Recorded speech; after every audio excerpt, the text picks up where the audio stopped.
Paano kung ang inakala mong patay ay hindi pa pala? Ngunit nang magkita kayo, hindi ka na niya maalala. At ang masakit pa ay may iba na itong mahal at hindi na ikaw. Si Shane Hawkins ay anak ng isang bilyonaryo. Noong pumanaw ang daddy niya dahil sa sakit sa atay, ay ipinamana sa dalaga ang lahat ng ari-arian nito.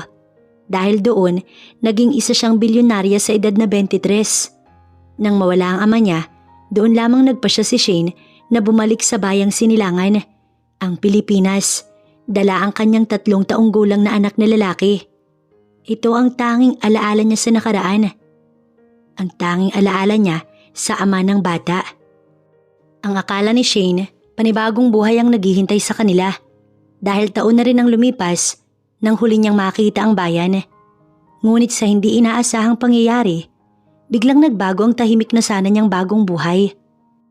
Nang ipagdiwang ang ika-20 anibersaryo ng company ng daddy niya na noon ay siya ang namamahala, sa mismong okasyon, kitang-kita ni Shane ang lalaki na hanggang sa ngayon, pinipilit niyang kalimutan, si Zach Vallimore, ang ama ng anak niya. Ngunit kahit nakita na siya nito, ay wala man lang itong naging reaksyon. Animoy estranghera siya sa paningin nito. Ang masama pa ay may bago na itong minamahal. Parang dinudurog ng dahan-dahan ang puso niya. Doon lang niya naisip at naramdaman ang pambabaliwala ng taong minsan naging parte ng kanyang buhay. Ano ang gagawin ni Shane? Kaya ba niyang ibalik ang mga alaala nitong nawala? O hihintay na lang na kusang bumalik ang mga iyon? Pero paano kung huli na at naitakda na ang kasal nito sa bagong minamahal? Ipaglaban kaya ng dalaga o hayaan na lang ito sa iba? Dale? Napayuko ang tauhan ni Zach nang makilala siya nito. Ma'am Shane? Ngumiti siya nang maalala nito ang pangalan niya. Sa bagay hindi naman ganun katagal ang 3 taon para basta-basta siyang makalimutan ng isang tao. Kagabi ay nakita niya si Zach pero hindi siya nito nakilala. Miski ang kanyang pangalan. Siguro nalaman lang nito dahil sa pagpapakilala ng MC sa kanya bilang CEO ng The Royal Hotel. Pero ang makilala siya bilang siya ay hindi. Ramdam niya iyon kahit ang tumingin sa kanya ay hindi niya ito nahuli dahil abala ito sa bagong babae. Kahit sobra siyang nasasaktan kagabi, pinilit niyang hindi ipakita iyon sa mga bisita. Dahil minsan lamang ang anibersaryo sa isang taon at pinaghandaan niya iyon ng mabuti. Oo, naging successful ang gabi at napahanga sa napakagandang venue, maging ang mga pagkain. Pero matapos nun, para siyang nadudurog ng dahan-dahan, lalo na nang makita niya ang panay na kapit ng babae kay Zach. Siya dapat yun, di ba? Dapat siya ang katabi nito. Alam niyang mahal siya ni Zach kahit hindi nito aminin. Maging siya rito. Natakot lang siya at naduwag. Kaya kahit may nararamdaman siya, hindi niya yun pinanindigan. Oo, masyado siyang duwag at inaamin niya yun. Pero siguro kung binigyan lang siya ng pagkakataon ng tadhana, siguro hindi ganito ang nangyari. Ayaw niya ring isisi sa ama ang lahat dahil bukod sa patay na ito, hindi rin naman kasi niya ipinaglaban si Zach. Kung sana ipinaliwanag niya. Nito lang din niya nalaman na kaya pala siya kinidnap dahil sa sobrang pagmamahal nito sa kanya. Nalaman niya iyon mula kay Lola Estelita. Isa rin ang Lola Estelita niya kaya siya umuwi. Sinabi ng lola niya ang lahat kaya sobra siyang nasasaktan. Bakit kasi hindi sa kanya diniretso? Bakit kailangang idaan sa ibang tao? Di sana nalaman niya bago pa sana siya dinala sa ibang bansa. Sorry ma'am, wala po kasi kaming karapatan ng mga alam sa ginagawa ni boss. Tauhan lang ho kami. Paliwanag nito nang itanong niya kung bakit hindi ipinaliwanag ni Dale ang totoo. Baka sakaling ito'y may maalala. Ayon sa tauhan ni Zach, ay weeks after daw na umalis siya, ipinahanap siya't na lamang nasa ibang bansa nga. Gabi noon. At kahit maraming nagsasabi maging pilot na masama ang panahon, hindi talaga nakinig si Zach, kaya nangyari ang aksidente. Pero month later, nagpakita raw si Zach pero walang memorya. Isang babae ang nagdala kay Zach sa kabihasnan na nagpakilala raw na girlfriend nito. But Dale said na walang naging girlfriend si Zach na Sarah ang pangalan even before. Ngunit kahit anong paliwanag ng mga tao sa paligid nito, he never listened to anyone, kay Sarah lamang. Pero kung mahal niyo po si boss, gagawa kayo ng paraan para maibalik ang memorya niya. Dahil parang pineperahan lang siya ng babae niya na yun, ma'am. Nagulat si Shane. Nakita niya ang babaeng iyon kagabi. Maganda ito, morena. Matangkad na may matangos na ilong. At halata nga rin na parang may kaplastikan nitong taglay. The way she smile, speaks and even move, parang nangaakit. Sana ma'am, hindi ito makalabas. Sa atin lang ho sana. Dahil ayaw ni boss na pinag-uusapan na kung sino ang GF niya. Tila biglang sumikdo ang puso niya sa salitang girlfriend. Ang sakit marinig nun. Ngayon lang siya nakaramdam ng ganun. Para palang tinutusok ng mga karayom ang puso mo. Susubukan ko, Dale, pero hindi ako sigurado. Ma'am, alam kong mahal mo si boss. At kahit siya sa'yo, halos ibuwis niya ang buhay niya, ma'am, para sa'yo. At wala siyang ibang iniisip kundi ikaw. Hindi showy si boss, ma'am. But believe me, mahal ka niya higit kanino man. Bilang tauhan, kilala ko siya. Dahil ilang taon na rin ako nagtatrabaho kay Boss Zack. Natuod na lamang si Shane dahil sa mga narinig niya. Ramdam niya yun, hindi lang ito malambing o showy ayon nga kay Dale. Sige ho, baka hanapin ako ni boss. Ngumiti siya tsaka tumalikod naman si Dale. Sumaglit lang ito sa company para siya'y kausapin. Tama nga talaga si Dale. Kailangan niyang gumawa ng paraan para bumalik ang dating Zack Vallimore. Yaya, si Lexus. Nasa kwarto po, ma'am, naglalaro. Bumaba lang po ako para kuhanan siya ng merienda. Ngumiti siya. Kakauwi niya lang. Lexus is her son. Pinangalan niya sa namayapang ama. Dahil ito ang kaisa-isang bili nito. Ang maging the second ang anak niya. Tinupad lang ni Shane dahil kahit iyon na lamang ang magawa niya upang ipakita ang pagmamahal sa ama. Sa 2 taon na kasama niya ito, ramdam niya ang walang katumbas na pagmamahal nito sa kanya. Kaya nga sobra-sobra ang sakit na idinulot sa kanya nang iwan siya ng kanyang ama. Alam na pala nito na may sakit ito, pero ni minsan hindi nito sinabi sa kanya ang tungkol sa karamdaman nito.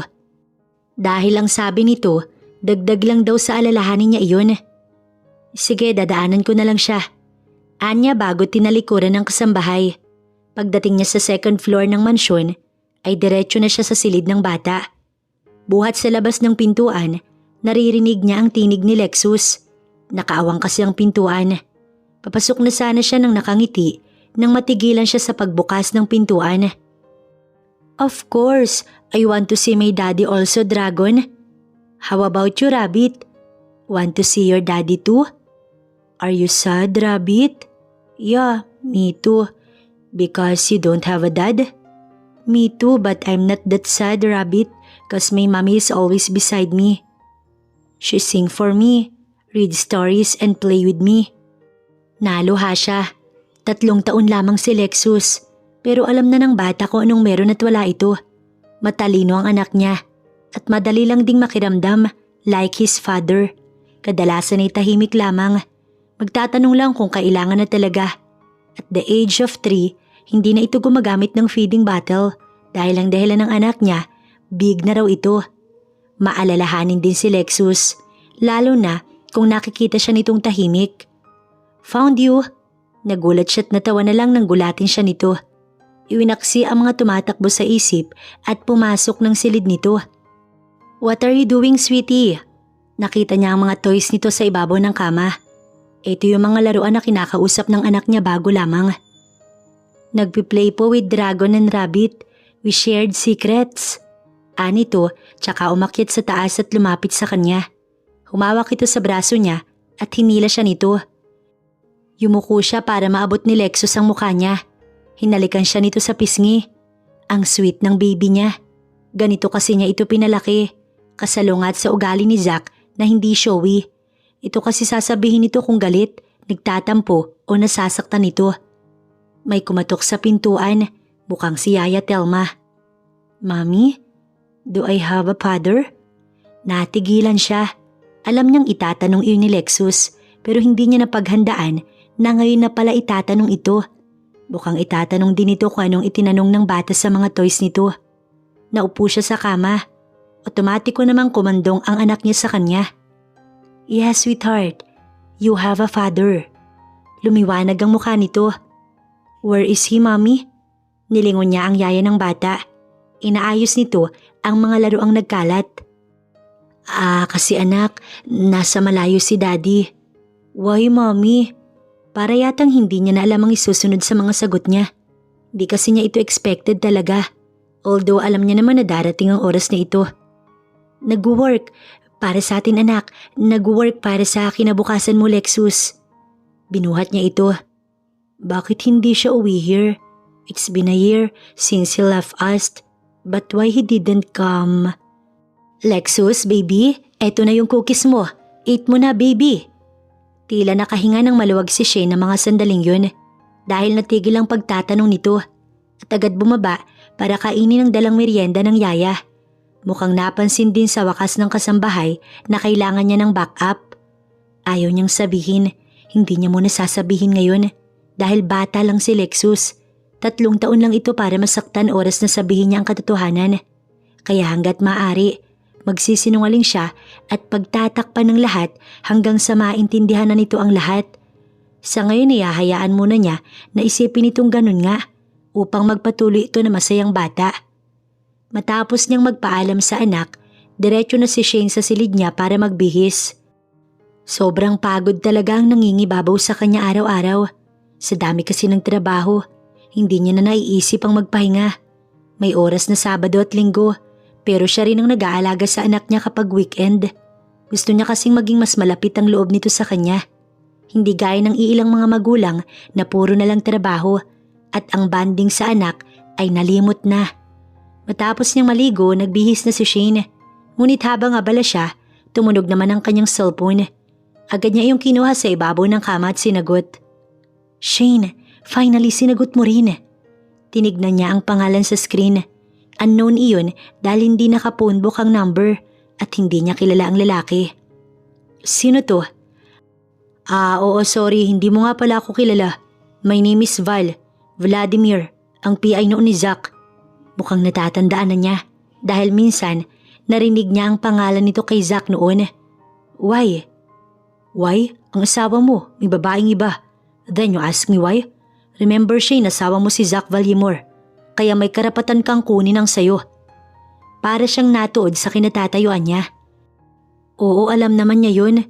Pero ano ang gustong tumbukin ng taong to? Listen Shane, next week, ikakasal na si Zach sa babae niya. Gusto kong bawiin mo ang lalaking minsang nabaliw sa'yo. Singhal nito, na hindi na siya nakasagot dahil sa sobrang pagkabigla. Mag-aalas 12 na ng gabi pero gising na gising pa rin si Shane. Kahit ano kasing gawin niyang pagpikit, hindi talaga siya makatulog. Lalo na't bumabalik-balik sa isip niya ang sinabi ni Val kanina sa kanya.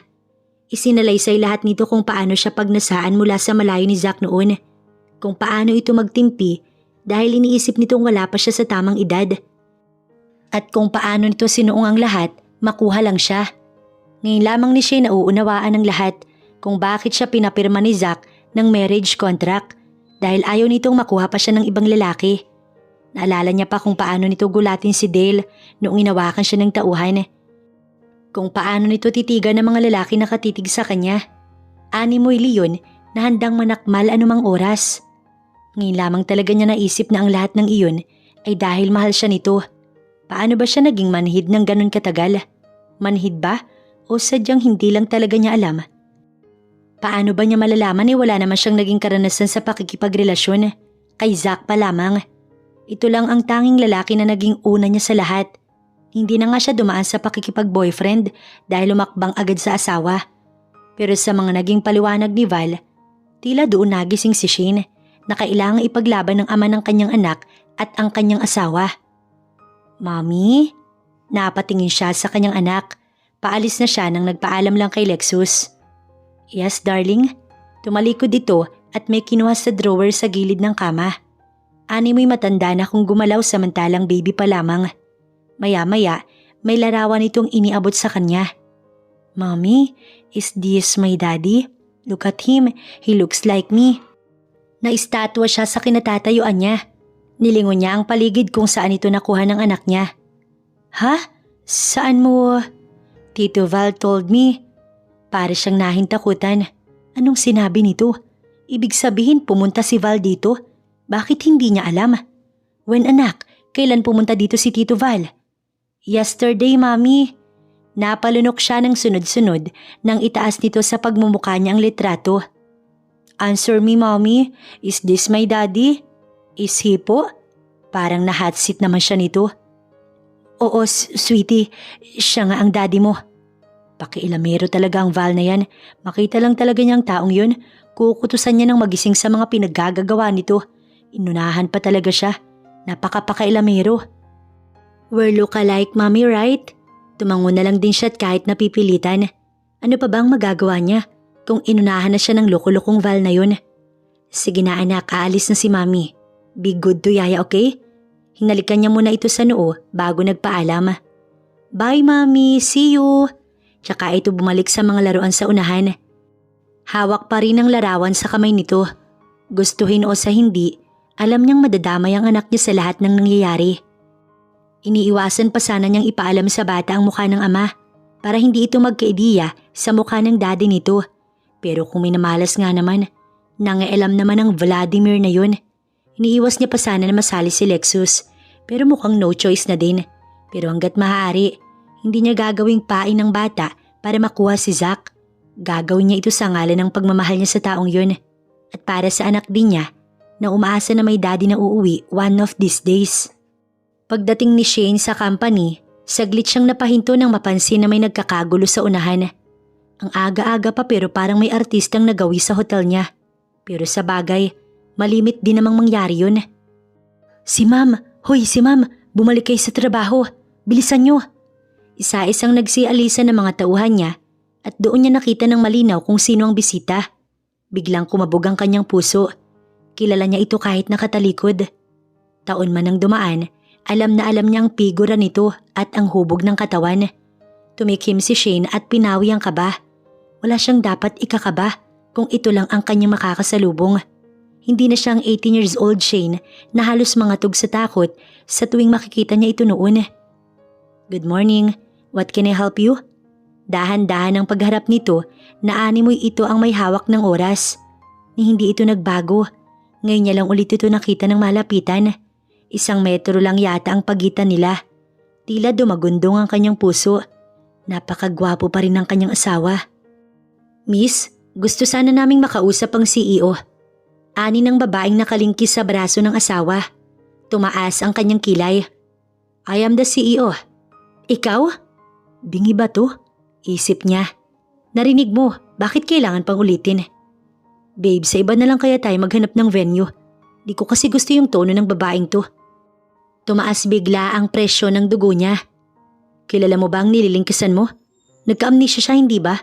Mukhang hindi mo inalam kung may pamilya ba yan or what. Right, Zack Vallimore? Pinukaw niya ang malagkit na titig ng lalaki at nahahalata iyon ng babaeng katabi nito. Kaya siguro gusto nitong lumipat sa ibang hotel. You know my name? Do I know you? Buong tinig yun at hinding-hindi niya talaga makakalimutan ang boses na iyon. Ngayon lang niya ito kinausap, simula nang makita niya ito sa event. Naghintay siya noon na lapitan siya nito, ngunit hindi iyon nangyari. Kaya nga nagtaka na siya, at dahil kay Dale, nalaman niya ang lahat. Ako? You don't know who I am?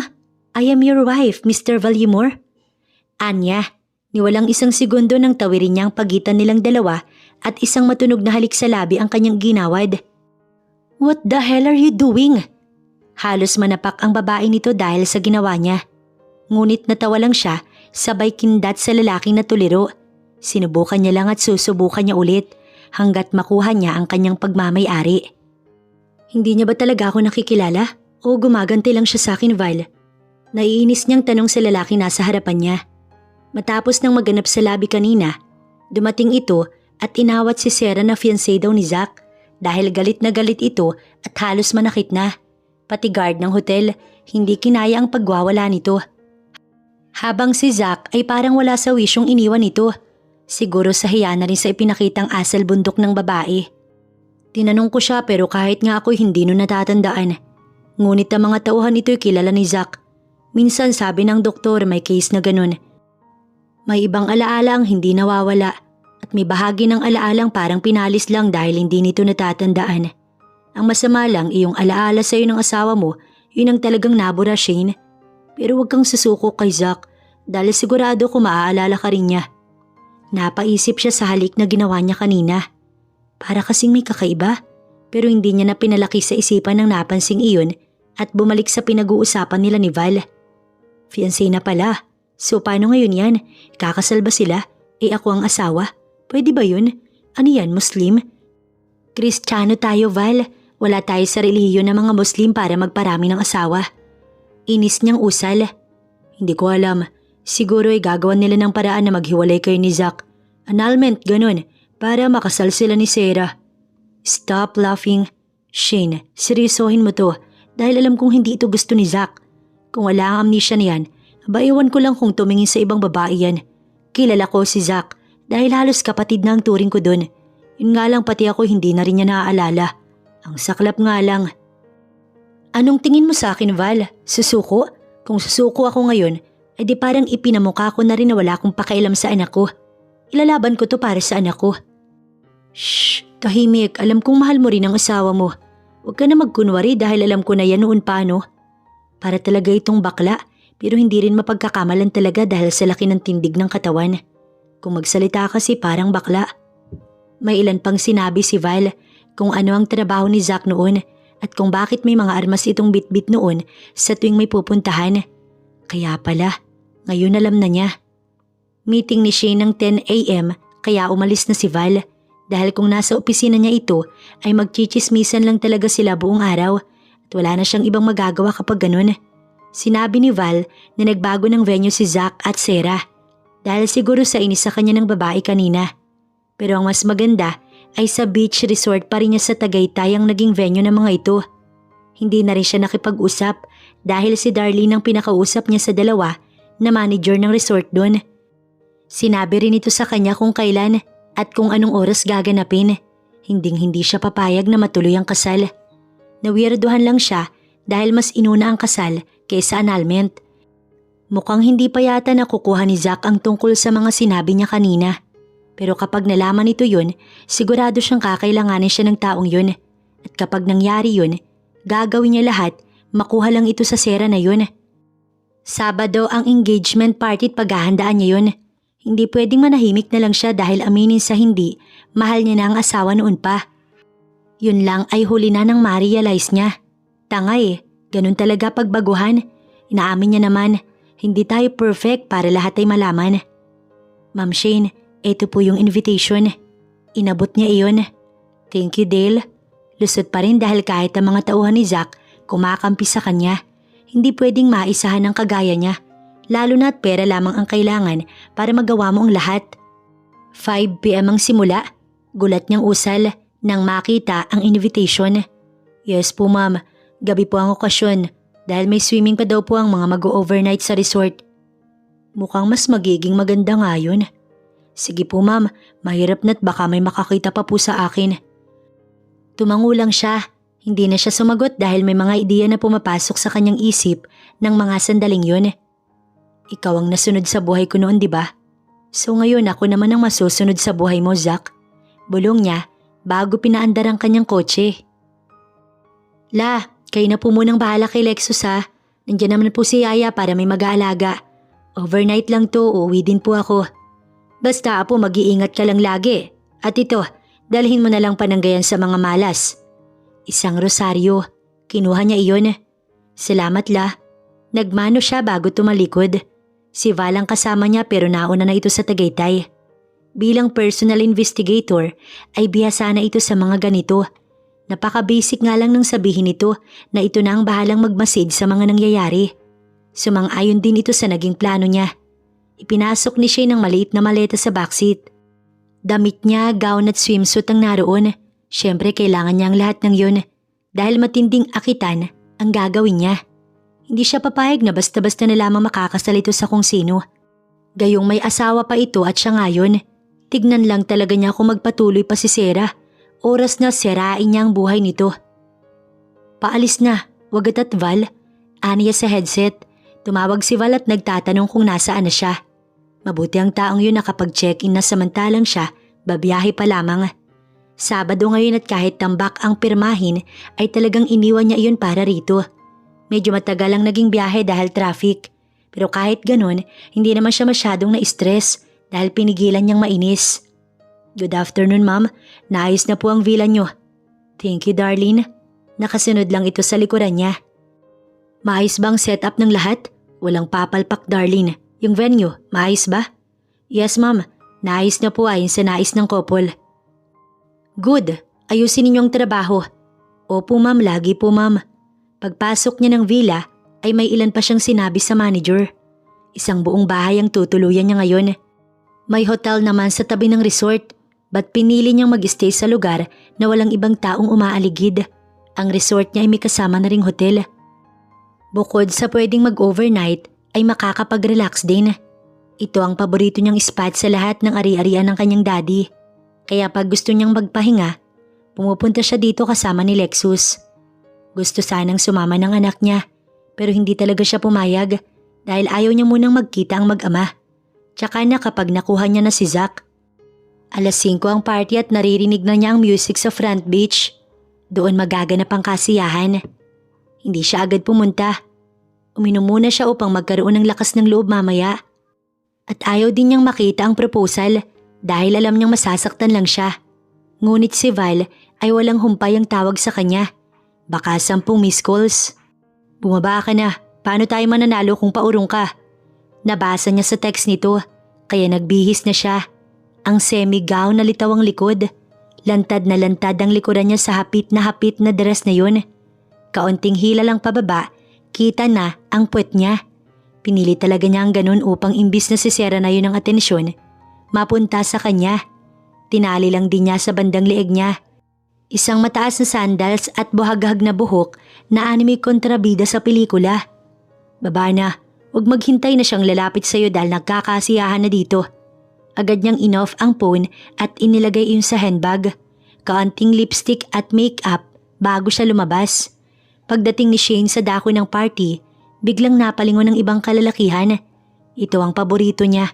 Ang mabusog ang mga mata ng mga lalaki sa kanyang alindog. At alam niyang iyon ang pinakaayaw ni Zach, ang siya'y titigan. Naroon sa unahan ng dalawa.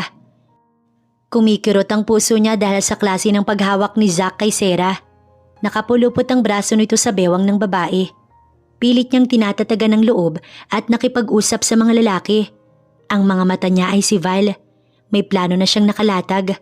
Suot ang wireless headset ay nakikinig siya sa sinasabi nito. Tumalikod na siya, Shane. Mukhang nagbanyo. Umalis ka na dyan. Dumaan ka sa likod, go! Parang ang sakit naman ng sigaw ng taong yun. Excuse me, magsi-CR lang ako. Malambing na aniya sa kausap na lalaki. I'll wait you here, sweetheart. Sagot nito. Nandidiri siya but no choice. She need to do that para hindi masaktan ang kanyang puso. Nasaan na? Hintayin mo, nasa loob ng CR. Wika ng kausap. Nasa likod siya ng halaman. Nakikita mula roon ng palabas at papasok na tao patungong banyo. Nakita ko na. Bulong niya bago humakbang palapit kay Zach. Ang gwapo. Hayop talaga. Gusto niya na itong iuwi. Bakit ba kasi ngayon lang siya nagising at na-inlove dito kung saan hindi na siya kilala? She grabbed his hand tsaka niya ito hinila patungo sa madilim na bahagi roon. What are you doing? Alam niyang naiinis ito sa tinig pa lamang. Kailangan ko pa ba itong gawin, Zach? Para maalala mo na ako yung asawa mo? Titig na titig ito sa kanya. What? Hindi na siya sumagot at ipinulupot niya ang magkabilang kamay sa leeg nito at isang maalab na halikang pinakawalan niya. Stop! Usal nito ngunit hindi siya natinag. Listen, anong gagawin mo kung pinagsamantalahan kita? Ngumisi siya matapos bumitaw. Are you crazy? Well, siguro at baka oo na rin lalo at gusto ko makuha yung kung ano ang sakin, Zach.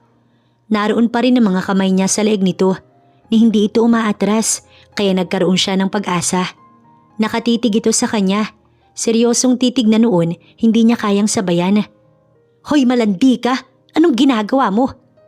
Ngunit natigil ang titigang iyon nang dumating si Sarah kaya agad siyang bumitaw tsaka tumalikod. Ngunit hinila ni Zach ang kaliwang pulsuhan niya bago siya nakalayo.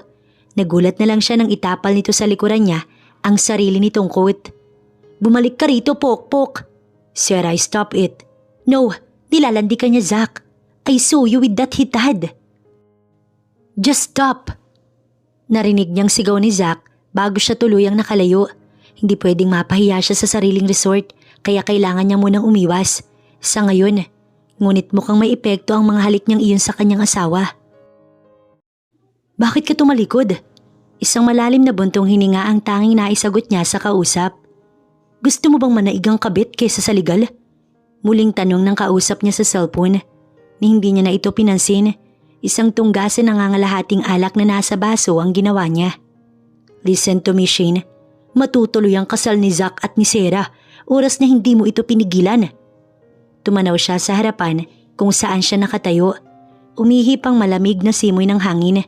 Ngunit hindi iyon ramdam ng katawan niya dahil sa alak na nanonood sa kalamnan ng buo niyang katawan. Kayang-kaya niyang agawin si Zack dahil ramdam niyang may pag-asa.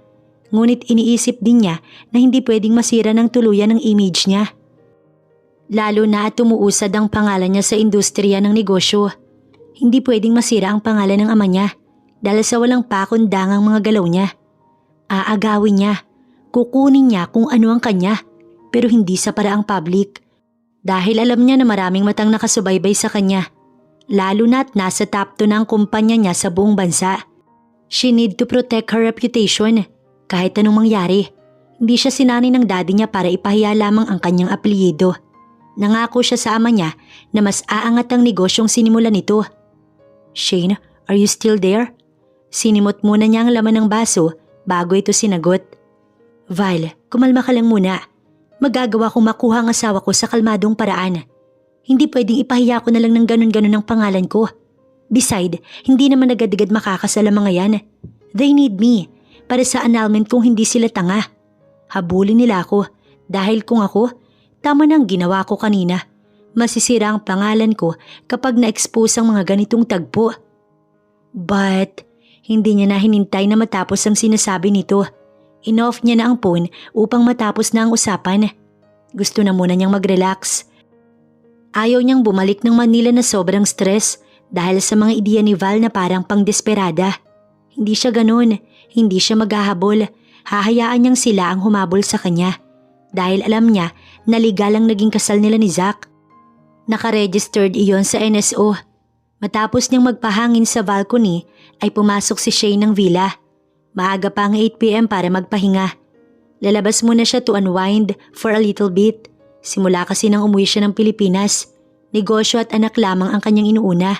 Di kahit mag-relax hindi niya na nagawa. Kahit sa state, mas inuuna niya ang anak, daddy at business. Kaya kahit taon na ang lumipas na pamamalagi niya abroad, hindi pa talaga niya nalilibot ang US. Sa bagay hindi talaga siya palagalang klase ng babae dahil mas pipiliin niyang manatili sa bahay kaysa ang maggala. Matapos magbihis ni Shane, lumabas na siya ng villa. Suot ang hanggang talampakang floral dress. Manipis iyon nakitang-kita ang suot niyang swimwear. Naisip kasi niyang maligo ngayon sa dagat. Manunood na rin siya ng fire dance sa tabing dagat at fireworks. Naka-flat sandal lamang siya upang hindi mahirapang maglakad sa buhanginan. Hindi na siya nagdala ng cellphone. Tanging cash lamang na isinuksok niya sa bulsa ng suot na dress. Baka kasi may makita siya mamaya sa labas at wala siyang maibili. Mas malamig ang hangin sa labas ng villa. Habang patungo sa beach, may ilan siyang nakakasalubong. Kung minsan mag-asawa kasama ang anak, pero kadalasan ay couple na masayang magkahawak kamay. Aminin man niya o sa hindi, talagang naiinggit siya. Kung sana noon binigyan niya ng malalim na pag-unawa ang lahat ng ginawa ni Zack. Baka ngayon hindi siya nahihirapan ng ganito. Tama nga ang sabi ng iba. Malalaman mo lang ang halaga ng isang tao oras na nawala na ito sa'yo. Pero sana hindi pa siya huli. Habang naglalakad sa dalampasigan, ay nasa langit ang mga mata niya. Ang daming bituin, ang aliwalas ng langit. Napangiti si Shane nang tumama ang tubig sa mga paa niya. Nakakainganyo ang mahinang hampas ng alon sa binti niya. Maligamgam lang yun, tamang-tama para maligo.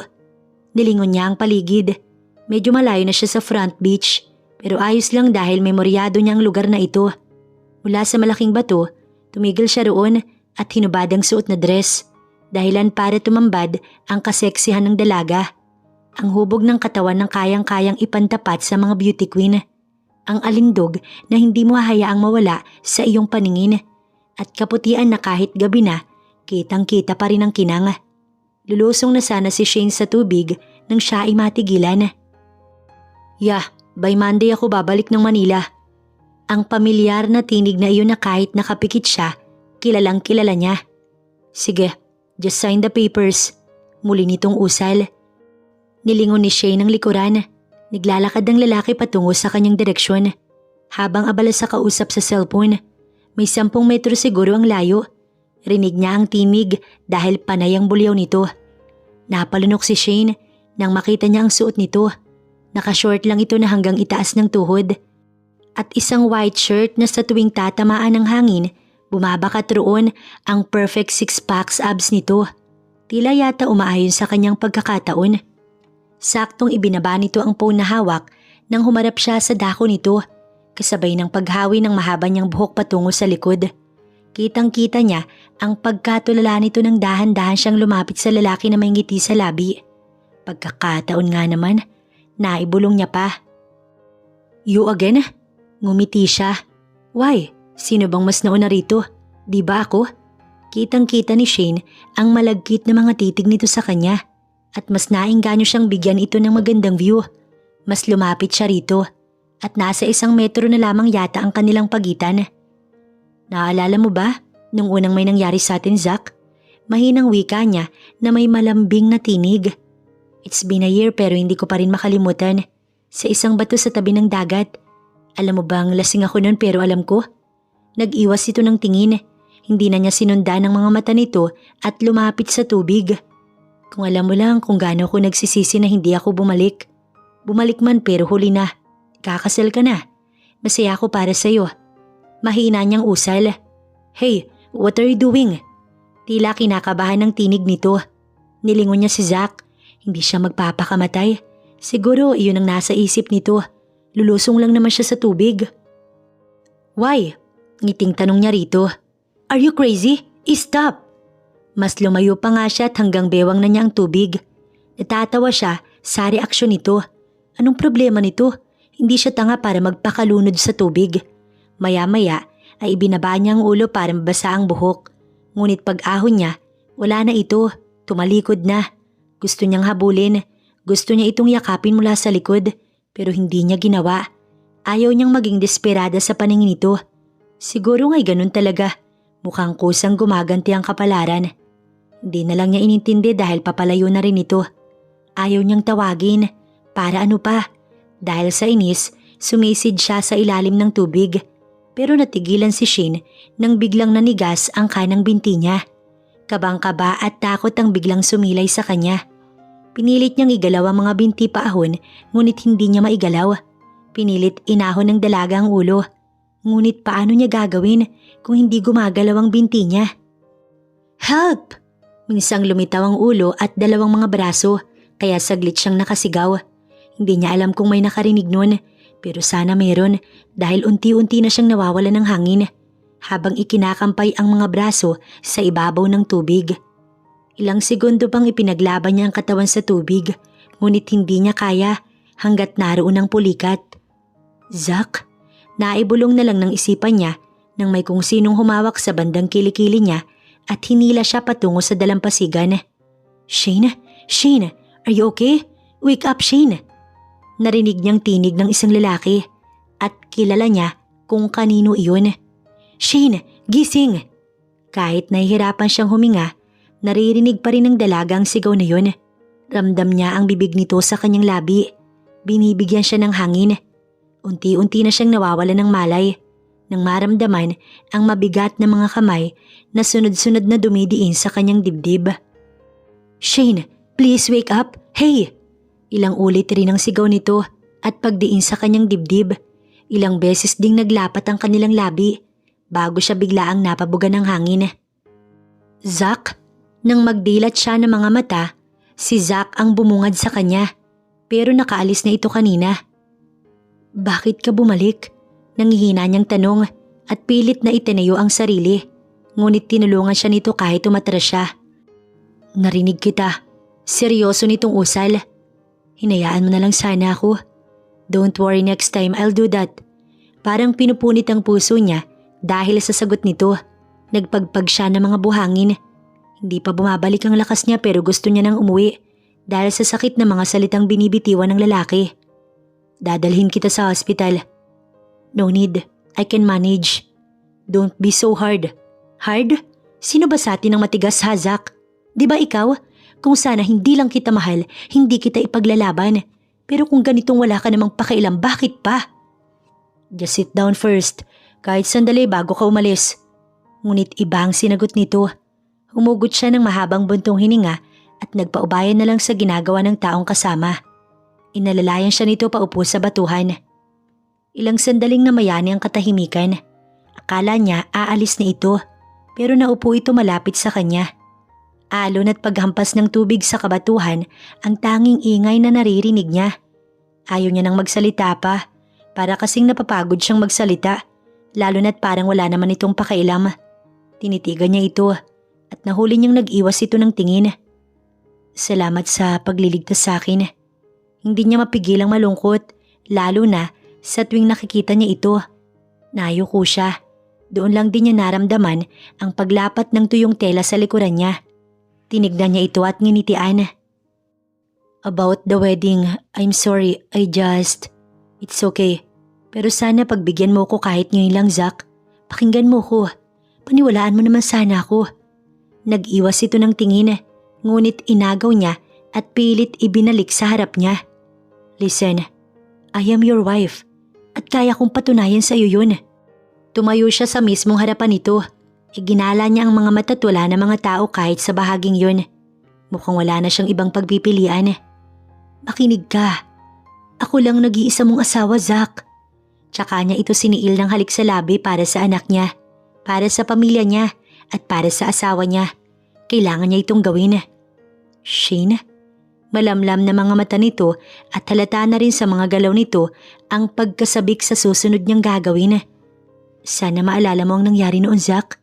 Bulong niya bago itinulak si Zach pahiga sa malapad na ibabaw ng batong yun.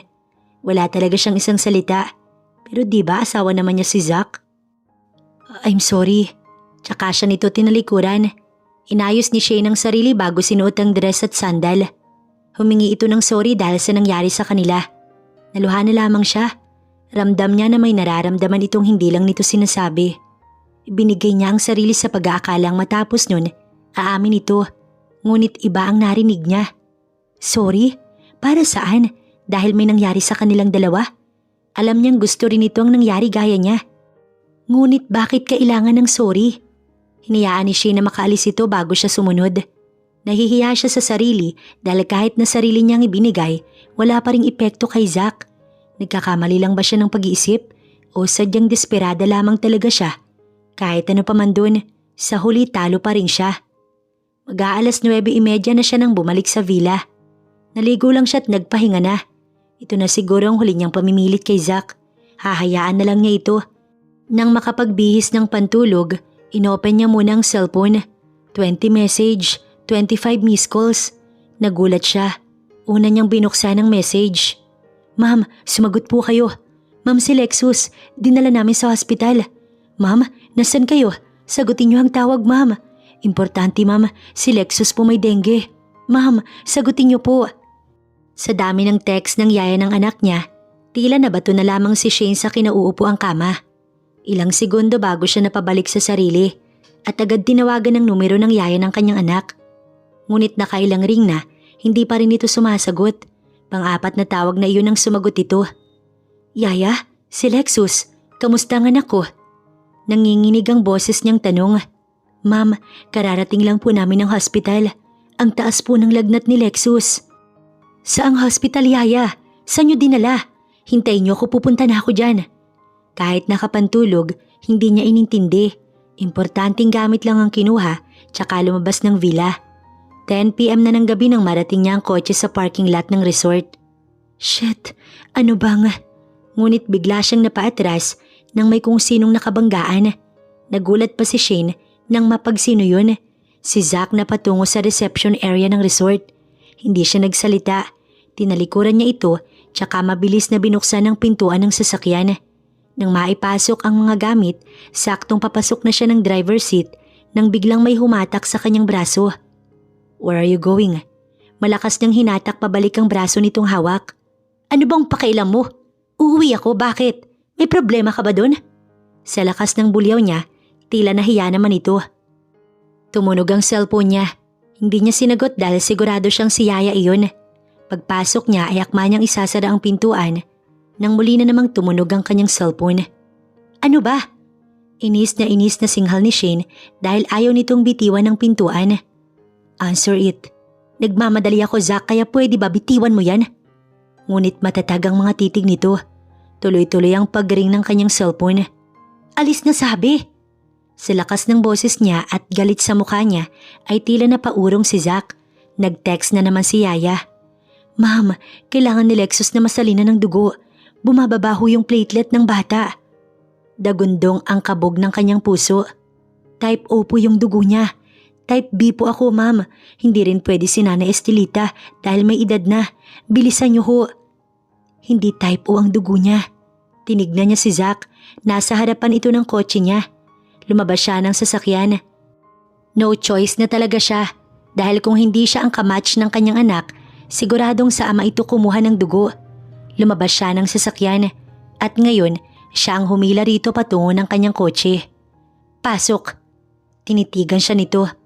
What is it now? Tila inis na wika nito dahil bigla na lang niyang inabala ang lalaki habang may kausap sa cellphone. Sasama ka sa akin. Seryoso niyang wika. What? Do you know what time is it? Aalis ka sa ganitong oras? Pinipigilan kita ba't hindi ko sinabi na sasama ako sa'yo? Seryoso nitong wika. I don't care. Importante to, Zack. Sumunod ka na lang, please. Tumulo ng kusa ang luha niya at nakita iyon ng lalaki. Hindi ito nagsalita at pumasok na lang ng kotse. Anong type ng dugo mo? Anya habang ang tanaw ay nasa unahan. Kakaalis lang nila ng resort. Nilingon siya nito at tila nag-aalangan kung sasagot o hindi. Type O. Mahinang wika ni Zack habang may ka-text sa cellphone. Nasaan si Lexus, Yaya? Agad niyang tanong pagdating sa ER. Nasa labas ng silid na iyon ang yaya ng kanyang anak. Kagagaling lang din ito sa pag-iyak dahil lalata ang pamumula ng mga mata. Ma'am, naisagot nito matapos tumayo sa kinauupuan. Kamusta si Lexus? Nasaan ang anak ko, Yaya? Nasaan siya? Sa lakas ng boses niya, lumapit si Zack at pilit siyang pinakalma. Wala itong alam kaya halatang-halata ang pagtataka sa mukha nito. Siguro nagtatanong sa sarili kung bakit sila naririto sa hospital. Wala siyang sinabi. Wala siyang binanggit kung saan sila pupunta kanina. Nasa loob po, ma'am. Tukoy nito sa nakasaradong pintuan ng ER. Bakit? Paano siya nagka-dengue? Maayos pa si Lexus pagkaalis ko, diba? Paano siya nagkaganito, Yaya? Naiiyak na lang ang kasambahay niya. Calm down, Shane. Sit down first. Aakayin sana siya paupo ni Zack, ngunit hindi siya sumunod. Naluha siya ng lihim. Sino si Lexus? Bakit tayo nandito sa hospital? Ano bang nangyayari? Naapalingon siya rito. Ngayon lamang ito nagtanong. Simula kasi kanina, panay sunod lang ito sa likuran niya. Sa kilos at mga titig nito, alam niya na nagtataka si Zack. Ngunit hindi niya yun inintindi dahil na kay Lexus ang isip niya hanggang ngayon. Malalim na buntong hininga ang pinakawalan niya. Magsasalita na sana siya nang bumukas ng biglaan ang pintuan ng ER. Isang nurse na babae ang lumabas mula ron. Nurse? Kayo ba ang pamilya ng pasyente? Tumigil siya sa pagsasalita nang magtanong ang nurse sa kanya. Oo, ako. Kamusta siya? Is he okay, nurse? Please answer me. Maayos bang anak ko? Kulang na lang, yugyugin niya ang nurse dahil sa tagal ng sagot na to. Nakatitig lang ito sa kanya. Ma'am, please, huminahon ho muna kayo. Hindi makakatulong ang pagpapanik sa sitwasyong to. Sabihin niyo ho kung maayos ang anak ko, nurse. Kailangan kong malaman. Nilingon niya si Zack. Nagulat ito at tila nag-iisip, ngunit hindi niya inintindi ang lalaki. Sa ngayon, we need the blood para masalinan ng bata. Bumaba ang platelet niya. Bumaba na rin ang oxygen ng katawan niya. Anong type ng dugo ang kailangan niyo? Tila bigla siyang nawalan ng lakas. Si Zack na ang nagtanong nun. Type O, sir. We need a bag of blood right now. Kailangan na po namin ngayon. Naubusan kami ng type O na dugo dahil malimit lamang iyong makita. Tumawag din kami sa Red Cross, ngunit wala din daw silang ganung type ng dugo. Lalo na ngayon at uso talaga ang dengue. Ako ang magdodonate. Agad siyang napatingin kay Zack. Hindi niya maaraw kung anong tumatakbo sa isip nito. Hindi niya mahulaan kung anong nararamdaman ng lalaki. Pero sana kahit kaunti ay tumimo sa isip nito na ang bibigyan nito ng dugo ay ang kanilang anak. Ayaw man niya, ngunit mukhang wala na siyang ibang pagpipilian kundi tanggapin ang tulong nito. Hindi na rin niya iniisip kung malaman nitong may anak sila dahil una sa lahat, hindi naman siya natatandaan kung ano man ang nakaraan nito. Sige sir, sumunod ka na lang sa akin. Kailangan kasi ng dugo ngayon ng pasyente. Muli niya itong pinagmasdan. Nagkahulihan sila ng tingin at ito ang unang nagbawi. Tila nahihiwagaan siya sa mga pagtitig nito sa kanya. Para kasing may kakaiba roon. Hindi man ito magsalita, alam niya na may parang gusto itong itanong. Ayaw lang nitong ibuka ang bibig nito. Pagtalikod ng nurse at ni Zach ay sakto ring tumunog ang kanyang cellphone na nasa backpack. Nang tignan niya, si Val ang tumatawag. Sasagutin niya na sana nang biglang tumilapon ng cellphone niyang hawak. Malandi ka!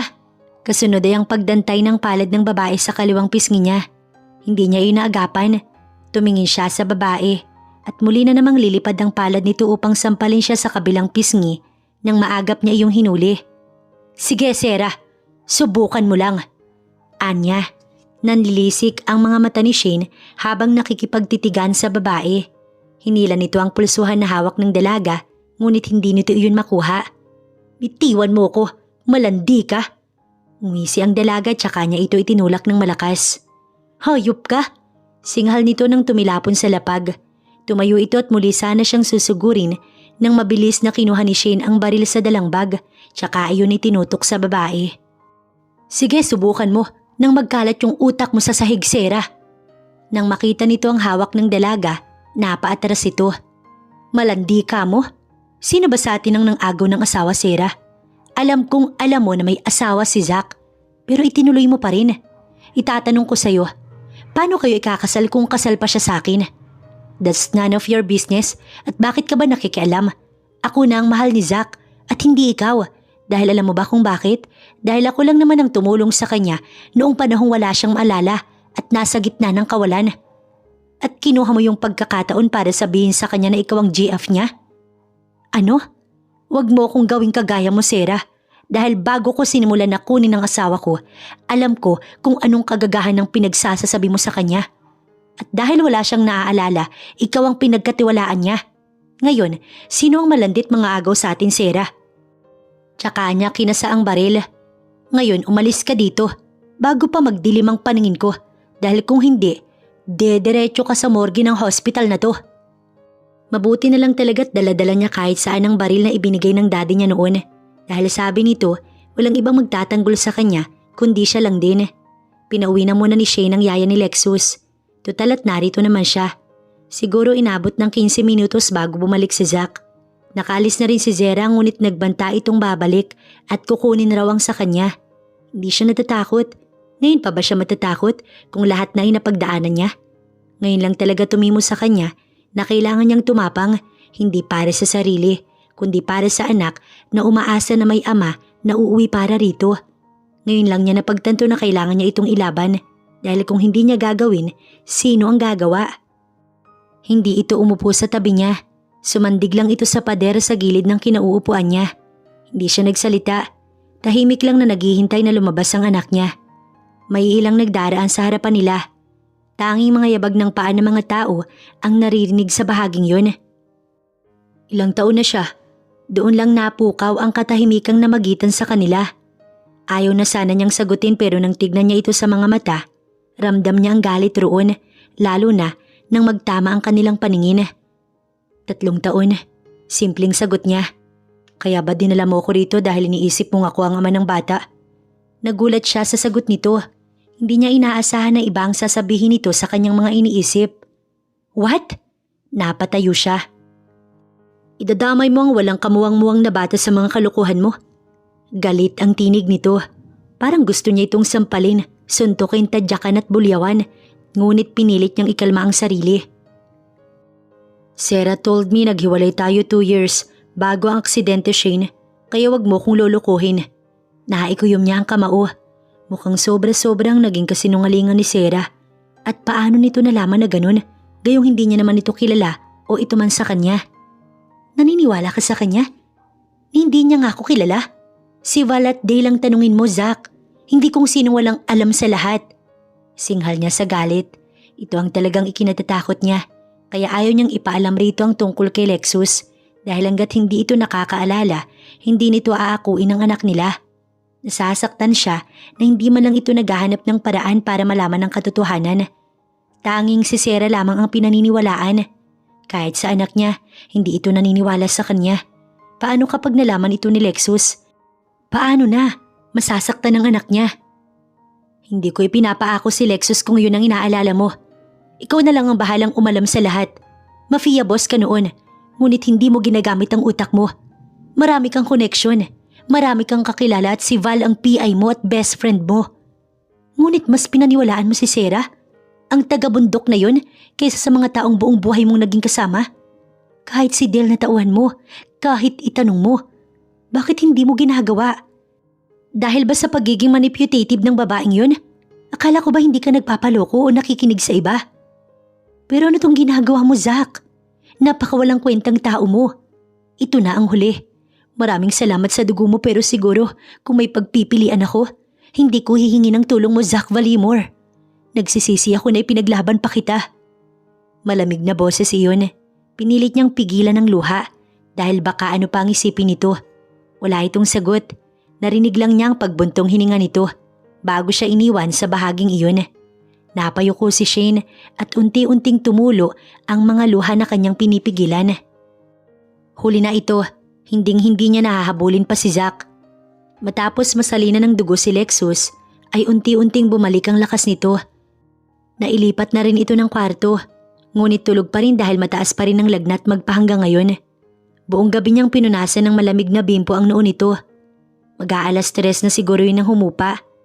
Nakatulog na rin kasi siya habang nakapatong ang ulo sa gilid ng kama ng anak niya at nakaupo naman sa monoblock na upuan. Tumayo siya nang maramdaman ng mahinang paggalaw ng kama. Anak? Akala niya'y gising na pero tulog pa rin pala. Gumalaw lang siguro para ibahin ang pwesto. Tumikwas ang kumot nito kaya inayos niya tsaka naman siya tumayo. Nilingon niya ang pintuan at tila may tao siyang nakita na nakasilip sa bandang itaas ng pintuan kung saan may bahagi roong salamin. Binuksan niya upang tignan kung may tao, ngunit wala naman. Umaasa pa rin ba siya? Gayong hindi naman talaga naniniwala si Zach na anak nito si Lexus. Siguro kapag magaling na ang anak niya, ibabalik na lang niya ito sa state. Mabuti doon at hindi siya mag-iisip na masasaktan ng anak niya dahil malayo sa lahat, lalo na kay Zach. 3 araw din nang tuluyang gumaling si Lexus. What do you want, sweetie? Kakakain lang nito ng sopas, na-request din mismo ng kanyang baby. Mommy, I want to see Daddy. Baka pag nakita ko ni Daddy here in the hospital, umuwi po siya, Mommy. Napayuko siya dahil imposible yun. Walang puso ang daddy ng anak niya. Kahit konsiderahin man lang sana ni Zach ang bata. Pero wala. I'll tell him, okay? Basta magpagaling ka para makauwi na tayo, anak. Nayakap na lamang niya ito dahil sa sobrang awa. 1 week din sila bago nakalabas ng hospital at desidido na siya na ibalik sa state si Lexus. Shane, finally, sinagot mo rin ang tawag ko. San ka ba nagpunta this past few days? Hindi kita makontak. Ani Val sa kabilang linya. Pinaayos na niya ang bahagi ni Lexus kay Yaya, habang siya naman naglalagay ng ilang damit sa maleta. Total at may mga gamit pa naman siya sa pupuntahan. Val, please, kung tungkol na naman kay Zach, ayoko na. Ani at akmang i-off ang tawag nang marinig niya ang sagot nito. Naaksidente ang asawa mo, Shane. Nagulat man pero hindi niya yun pinansin. Total at may Sarah na rin namang nag-aalaga rito. Hindi na rin niya nasabi kay Zach na ngayon ang pagbabalik nila sa US dahil ayaw niyang may manggulo na naman. Tama na ang mga ginawa niya. Ginawa rin naman niya ang lahat. Muling tumunog ang cellphone niya. Tinignan niya ito. Akala niya si Val. Ngunit ikinagulat ng dalaga nang makitang asawa ko ang tumatawag. Number iyon ni Zach noon. Nagulat siya pero hindi niya sinagot dahil alam naman niyang imposibleng si Zach ang tumatawag sa kanya. Yaya, pakitawag na si Lexus. We need to go. Anya pagtapat sa nakabukas na pinto ng kanyang silid. Patuloy na tumatawag ang pangalan na yun. Ngunit in-off niya na ang cellphone at ipinasok sa handbag. Isang malakas na pagbagsak ng isang bagay ang nagpagulat sa mga kasambahay. Nagulat ang mga ito ngunit hindi na nila pinansin. Dahil simula nang maaksidente ang amo ay ito na ang malimit mangyari. Bulyawan at sigawan at nauuwi pa sa kalampag na animoy may nababasag. Zack, please listen to me. Shut up, Sarah. Dalawang tinig ang nagpapaligsahan kung sino ang may pinakamalakas na boses. Mukhang ito ang panalo. Sige na, bumalik na kayo sa inyong mga trabaho. Bulong ng kasambahay na si Rosa. Bago muling may sumigaw, kanya-kanyang talikod ang lahat nang bumaba ang dalawang tao mula sa hagdan. Get out of my house now. No, please Zack, ikakasal na tayo in a few days. Huwag mo naman tong gawin sa akin. Tandaan mo nga akong Ngunit malakas lang itong sinampal ng lalaki na makababa sila ng hagdan. Isinunod nito ang maleta ng babae. Itinapon mismo sa harapan nito. Listen to me, Sarah. Hindi ikaw ang girlfriend ko. Wala akong girlfriend na manlulokong kagaya mo. At wala rin akong pakakasalang iba dahil una pa lang may asawa na ako at si Shane yun. Umiiyak itong lumapit at nagmamakaawa. Kumapit ito sa binti ng lalaki at humagulgol. No, please Zack, maniwala ka naman sa akin. Mahal kita. Mahal na mahal kita. Don't do this to me. Nagsinungaling ako na ako yung girlfriend mo dahil hindi ko naman alam na may asawa ka. Dito ko lang nalaman. Ngunit paano ko pa sasabihin sa'yo ang totoo kung mahal na kita, Zack? At ayoko mawala ka sa akin. Shut up. Wala akong ibang gusto. Ibang mamahalin kundi ang asawa ko lang. Zack, no. Nasasaktan ako. Itinaas nito ang babae habang hawak ito sa leeg. Zack, tawag sa pangalan ng binata. Ngunit anumang pagmamakaawa, wala iyong epekto dahil nanilisik ang mga mata nito sa sobrang galit. Pinalabas mong ikaw ang inagawan at si Shane ang naging kontrabida. Kinamuhian ko siya sa pag-aakalang siya ang nanakit sa'yo. Siya ang may kagagawan ng pagkadisgrasya ko. Ngunit hindi, dahil plane crash ang nangyari. At hindi ang sinasabi mong pinasabog ni Shane ang kotse ko dahil sa sobrang galit niya sa'yo. Hayop ka, ginawa mo kong gago dahil paniwalang paniwala ko sa lahat ng kasinungalingan mo. Nagawa mong iliko ako sa mga imbestigasyon na dapat ay gagawin ko para malaman ang katotohanan. Nagawa mong magbayad ng tao para sabihin sa akin ang lahat ng impormasyon na kailangan kong malaman. All this time, kinamuhian ko ang sarili kong asawa because of you. No, please Zack, I'm sorry, please, I'm sorry. Don't do this to me. Itinakwil na ako ng magulang ko. Ngunit malakas na pagtilapon ng babae ang nagpatigil sa pagsasalita nito. Itapon yan, Dale. Tayo ko na makita ang pagmumukha ng babaeng yan dito. Yes, boss. Bitiwan mo ko, Dale. Bitiwan niyo ko, ano ba? Ngunit ano man ang gawin itong pagsigaw, wala iyong magagawa. Dahil maging ang mga tauhan ni Zack, sobra na rin ang galit sa babae. Hindi makalapit sa boss at makapagsalita dahil nakatingin ito kahit saan man. Kala mo siguro habang buhay kang buhay, Reyna? Yun ang mali mo dahil hindi habang buhay may amnesia. Ngayon itatapon ka na raw namin. Ibabalik ka kung saan ka nararapat. Ani Dale nang nakangisi. Mga hayop kayo. Samantala paalis na rin ang mga oras na iyon sina Shane at ang kanyang anak. 10 a.m. ang flight nilang mag-ina. Babalik din siya after a month dahil hindi pwedeng walang mag-manage ng lahat. Dala niya ang lola niya na siya makakasama ni Lexus abroad, kasama ang yaya ng anak niya. Sa ngayon, ilalayo muna niya si Lexus dahil ayaw niyang idamay ang anak niya sa lahat ng to. Pipilitin niyang mag-move on. Siguro iyon na lang talaga ang tanging magagawa niya. Habang nakatanaw sa bintana ng kotse, ay isang malalim na buntong hininga ang ginawa niya. Hindi niya akalaing magagawa niyang magpaubaya na lamang. Basta talaga anak ang pinag-uusapan, magagawa niya ang lahat upang ilayo ito sa mga nangyayari. Tumunog ang kanyang cellphone na gamit sa company. May 2 cellphone kasi siya, personal at para sa trabaho. Yes, Ira? Ma'am, emergency po. Kailangan po kayo sa field ngayon dahil gumuho ang pinapatayong building sa Batangas. 103 na tauhan po ng company natin ang nasaktan. 2 po doon ang namatay. 53 po ang malalang nasugatan. Biglang sumakdo ang puso niya sa tawag na iyon. Why? What happened, Ira? Ayon sa mga pulis, substandard raw po yung ginamit na materyales sa gusali kaya po madaling gumuho ang building. Kailangan niyo pong magpakita ngayon doon, ma'am, dahil kayo po yung sinisisi ng board. Napamura siya ng sunod-sunod.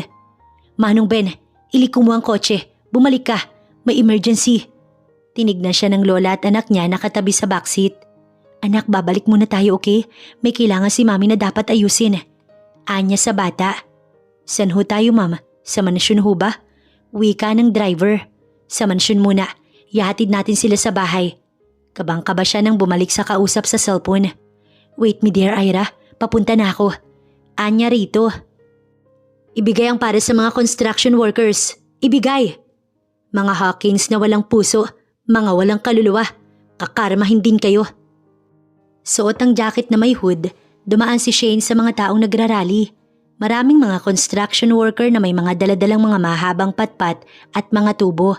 Habang nakadungaw sa construction site, mga security ang pumipigil at ilang mga pulis. Sigaw ang kanika nilang hinaing. Hindi alam ni Shane kung paano ito nangyari. Gayong alam niya na maayos ang lahat. Pinagkatiwala niyang lahat ng ito sa Vice President. Ngunit mukhang katiwalaan ang pumangibabaw sa proyektong ito. Ang akala niya maayos ang lahat dahil araw-araw namang nagre-report si Val na maayos ang lahat. Oo, si Vladimir ang nilagay niya bilang Vice President dahil alam niyang kaya nitong mamahalan ng ganito kalaking project. At maliban sa pagiging private investigator ay isa rin itong engineer. Ngunit mukhang nagkamali siya at umasa sa wala. Dahil mukhang siya ang kusang naglagay sa sarili niya sa ganitong sitwasyon.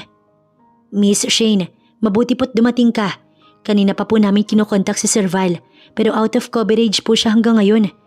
Ani Ira na sekretary ni Val. Magpatawag ka ng press. Magpapa-interview ako ngayon din Ira.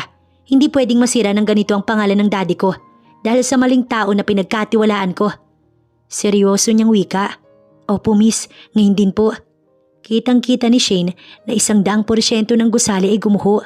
Nadismaya siya dahil malaking kaguluhan ito para sa kumpanya. At bukod roon, marami ding mga trabahador ng kumpanya ang nadamay sa pagguho.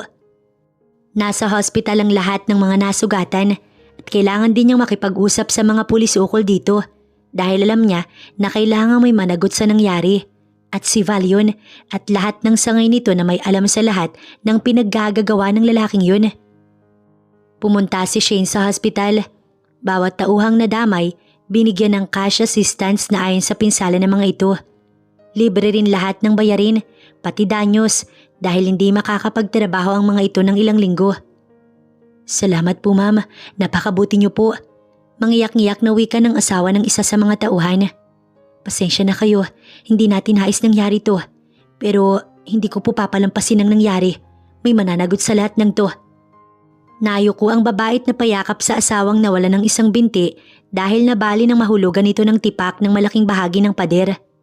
Bukod sa libreng palibing sa namatay na tauhan, nagbigay din siya ng tulong pinansyal at 300,000 para kahit papaano ay may magamit ang pamilyang naiwan. Sagot na rin niya ang pag-aaral ng mga anak ng mga taong namatayan. Sari-sari store din ang idinagdag niya para may mapagkunan ng dagdag kita.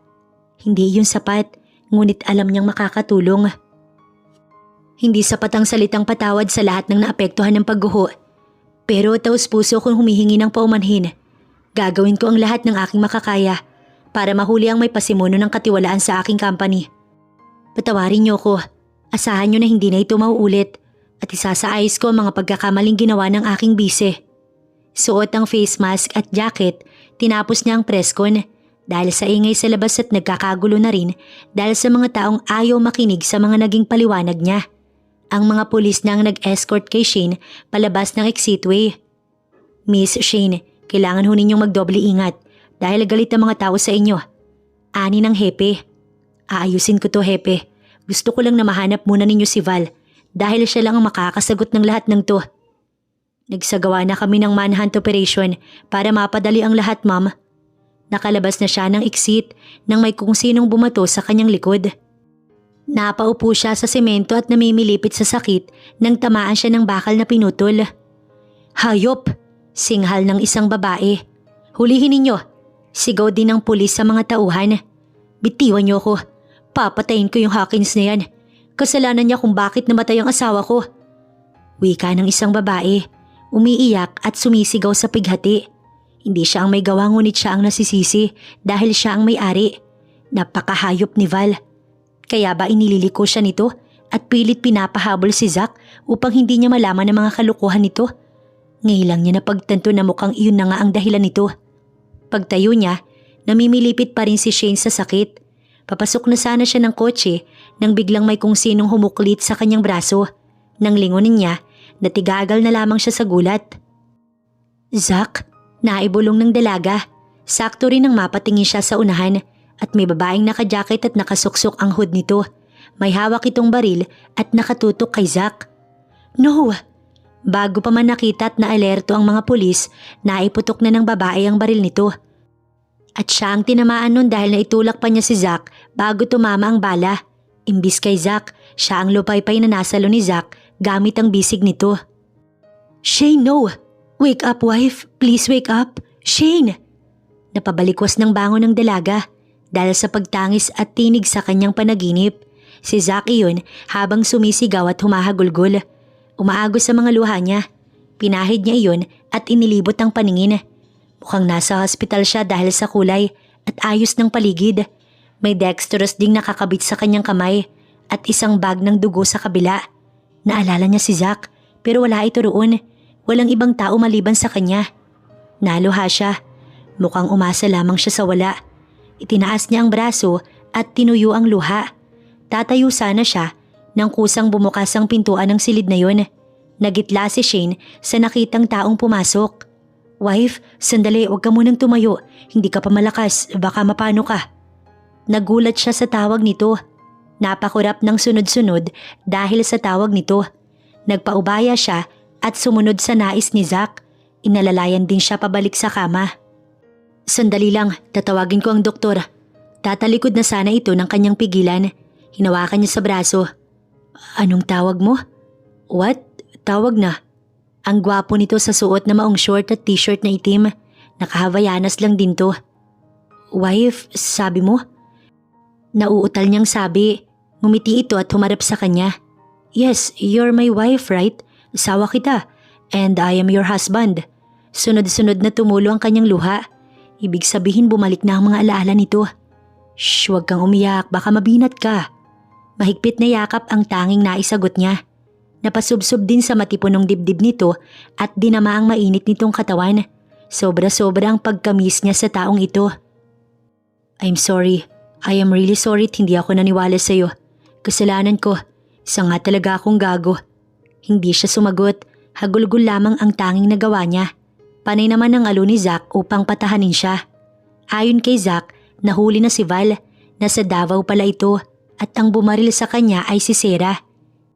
Dahil hindi nito ibinaba ang baril at nakipagbarilan sa mga pulis, kaya tinadtad dito ng bala sa katawan ng mga pulis. Dead on the spot ito, doon mismo sa kumpanya sa Exitway. Naawa siya pero choice kasi yun ng babae. Siguro hindi nito matanggap ang lahat kaya ganun. Ang sabi ni Zack, bumalik na ang mga alaala nito nang sumalpok ang dala nitong kotse sa poste ng kuryente nang mag-drive ito ng nakainom. Indaw ang gabi nang umuwi ito mula hospital. Panahong sinilip nito si Lexus sa silid ng hospital na inuukupan ng anak niya. Kaya pala parang may kung sinong nanonood sa kanila ng gabing yun. Dahil si Zack pala yun. Na makita raw ni Zack si Lexus, nagduda na ito at napaisip. Dumaan din daw ito ng bar upang sandaling makapag-isip. Ngunit nalasing ang lalaki at nadisgrasya. Mabuti na lang at minor lamang ang natamo nitong pinsala. At ulo lang iyon na tumama sa steering wheel ng kotse. Dahilan siguro kaya bumalik ang mga alaala nito. Nabagok kasi siguro. Lexus, natigil sa paglalakad ang kanyang anak at agad napalingon sa may pintuan. Kitang-kita ni Shane ang pamumula ng mga mata ni Zack. Lumingon ang anak niya sa kanya na nakahiga sa kama ng hospital. Nagtatanong ang mga mata. Ngumiti siya at tumango. Is that my... Sunod-sunod ang tango niya. Daddy! Sa bilis ng takbo ni Lexus, alam niyang sobrang saya nito. Umiyak din ito gaya ni Zack. Kahit palang isang dating mapiyabos, umiiyak din. Napangiti siya. Sobra-sobrang kasiyahan ang nararamdaman niya ngayon. Hindi siya makapaniwala na darating pa ang pagkakataong to. Kala niya, tuluyan ang mamamatay sa puso niyang pag-asang makakasama pa ulit niya si Zack. Pero ngayon naluluha siya habang pinagmamasdan ng kanyang anak yakap-yakap ang daddy nito. Sa gilid ang naging tama, mabuti na lamang at hindi tinamaan ng kanyang kidney. Daddy, you stay here with us, right? You are not going anywhere, right? Natatawa ang daddy nito. Of course son, hindi naalis si daddy. Napapahid ito ng luha at napabulong sa kanya ng, "Thank you." Siguro dahil hindi siya nagsalita ng kung ano para siraing si Zack sa anak niya. Pero siguro kung nakaalis sila ng bansa, baka sabihin niyang patay na ang daddy nito. Kesa naman masaktan ng anak niya na ayaw akuin ng tatay nito. Mas mabuting mamatay na ito sa isip ng bata kesa buhay nga pero hindi naman kinikilala si Lexus na anak nito. 1 linggo ang itinagal niya sa hospital at si Zack ang kasama niya hanggang sa makalabas sa pagamutan. Ito rin ang umayos ng lahat simula sa mga naging problema ng kumpanya at pagsagot sa lahat ng tanong ng mga tao. Nakakulong na si Val. Hindi pa niya ito nakakausap pero sabi ni Zack ito na raw ang bahala dahil baka mabinat siya. Alam naman na kayang-kaya ni Zack kaya may tiwala siya talaga. Ayon kay Zack, nagawa daw ni Val dahil sa malaking naging pagkakautang sa isang sindikato at kailangan daw nito iyong bayaran. Naawa siya kay Val pero choice kasi ni Val at alam naman ito kung anong kahihinatnan. Sana malaman na nito ang naging pagkakamali. Siguro kakausapin din niya si Val ngunit hindi pa sa ngayon. At dahil kailangan niyang magpagaling, wala siyang nagawa kundi ang tumigil sa mansyon at magpahinga. Si Zack na ang umako ng lahat pero hindi nito nakakalimutan ng pamilya. Maaga mang umalis, maaga naman kung umuwi. Lagi rin itong may dalang pasalubong sa anak nila at hindi nakakalimutang makipaglaro kay Lexus. "Good morning, wife." Nagulat na lamang si Shane ng paggising niya. Nakabungad agad si Zack sa tapat ng kama nila at may hawak ng tray na may lamang pagkain. May 3 red roses din doon. Natatawa siyang kinikilig. "Ano naman to ha?" "Nothing. I just miss you. Di kasi ako nakasabay sa dinner kagabi." Kalain niyo yun? Noon sobrang boring nito at seryoso. Pero heto, pinapakilig na siya una pa lamang. "I made this just for you, my wife." Nang maibaba nito ang tray ay tinulungan pa siya nitong bumangon. 2 buwan na rin ang lumipas at araw-araw sobrang saya niya. Lalo na dahil sa mga effort nitong pasayahin siya at pagiging mabuting asawa at ama. Nag-propose nga rin ito last Sunday at gusto daw magpakasal ulit ng formal. Ayaw na sana niya pero mapilit kasi talaga ito kaya wala siyang nagawa kundi sumang-ayon na lamang. "Ako na." Natatawa niyang ani pero hindi talaga ito mapoknat at ito talaga ang magpapakain. Tosino hotdog at itlog ang naroon. Tosino ang isinubo nito ngunit bago pa man umabot sa bibig niya, sunod-sunod na pagduduwalang nagpatigil sa kanya. Dali-daling tinakbo ni Shane ang CR para doon sumuka. Parang hinahalukay ang sikmura niya na kahit wala pa man din siyang nakakain. "Are you okay? Bakit? Sunog ba ang tosino?" Muli siyang sumuka, ngunit wala rin namang lumalabas. Parang pati yata laman loob niya, kulang na lang sumama palabas. Tinawag ni Zack si Manang at pinainom siya nito ng tubig. Pagdating ni Manang Rosa, nagulat siya dahil ang lapad ng ngiti nito. "Why Manang?" Ani Zack sa kasambahay. "Sir, mukhang madadagdagan na si Baby Lexus." Nagkatinginan silang dalawa ng lalaki. Maya-maya ay muli nitong tinanong si Manang kung buntis siya at nang tumango ang matanda, halos hindi ito matigil sa kakatalon at kakahalik sa kanya. Thank you. I love you so much, wife. I love you so much." Binuhat pa siya nito at pinaikot-ikot. "Hoy Zack, ibaba mo ko." "I love you, my wife." Bulong nito. Ngumiti siya at damping halik sa labi ang ginawa niya. "Mahal din kita, asawa ko." Napatawa na lang maging si Manang Rosa habang sila'y tinititigan. Mukhang wala nang urungan. Tuloy-tuloy na ang kasal sa simbahan as soon as possible dahil may ikalawang baby na sila. Wala na siyang mahihiling pa dahil nasa kanya na ang lahat. Ang asawa, ang mga anak at masayang pamilya. Ito lang ang kanyang pangarap, masaya at kumpletong pamilya. Alam niyang masaya na ang daddy niya sa langit. Dalangin niya yun palagi at sa mga taong pilit na sila ay sinisira. Walang ibang napuntahan kundi kulungan, kamatayan.